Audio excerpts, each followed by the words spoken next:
Hi, I'm Maury Galbert, Burden LLP. Welcome to a special Fiscal Cliff edition of Burden eCast.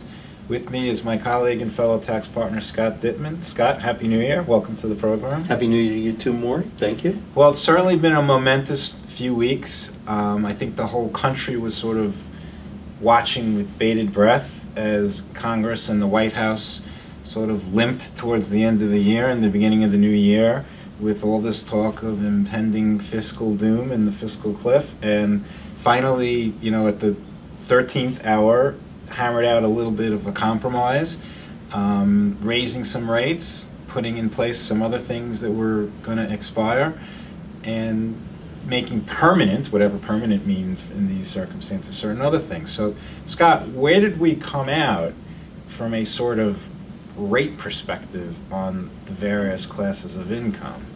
Well, from an income tax point of view, Maury, we started out that most of the old Bush tax cuts for the majority of people were kept exactly as is.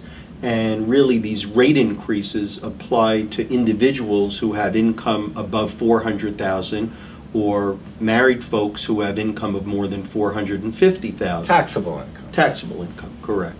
So where we started out is the top marginal rate for those folks increased from 35% to 39.6%.